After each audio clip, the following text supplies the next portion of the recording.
Praise the Lord. Just like to thank the Lord who has given me this opportunity so that I can share with you all what the Lord has done in my life. So 5 years ago, I was diagnosed with a final stage kidney failure. So the doctors told me that my kidneys were only 3% working, and then they gave me three options whether to go for a dialysis, and then after that I have to go through a transplant, and then lastly they said to leave as it is, so they cannot be done anything.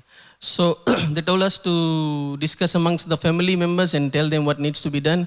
So we discussed and told them that the first process would be dialysis, because they said that if we don't do anything, then at any moment I can collapse and die. So we took that option of dialysis, and then they said to start off with the dialysis, we have to collect a huge amount of money. They said about $10,000, and then at that time I didn't have that much money with me. But I thank the Lord that He spoke to one of my uncle's heart, and same time He transferred $10,000 into the bank account of the hospital, and then He told them to start with whatever process which was needed. So I started with my dialysis. This was back in 2015. And then after 1 month, I had to go to India for my kidney transplantation. Initially, my mom was supposed to be the donor, but she had a different blood group, A, and I was O. The doctor said it is possible, but the risk of rejection would be a bit higher. So we went to India, and they tried for 2 months, but it did not happen.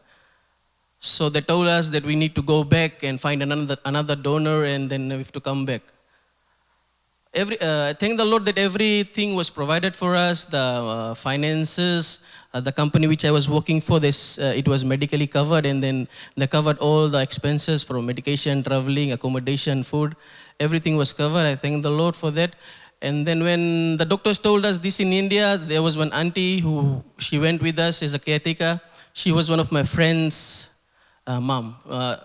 One of my schoolmates who was my best friend, it was the mom who went with us as a caretaker. But when she saw all this situation, she volunteered to give her kidney to be the donor. I thank the Lord that the Lord touched her heart, and she willingly decided to be the donor. And then we discussed with the doctors, and then they went ahead with the process, and then the transplant was successful, and then I came back. So I thank the Lord that He was always there for me. He provided all things which we needed. When there was no ways left for us, God makes ways. Amen. He is still the same God. He still does miracles in our life. And I just want to encourage you that if we face problems in our life, don't be afraid. As Pastor said, that don't be afraid. We are overcomers, right? So we have overcome, and the Lord says that I will be with you wherever you go. We need not to be afraid.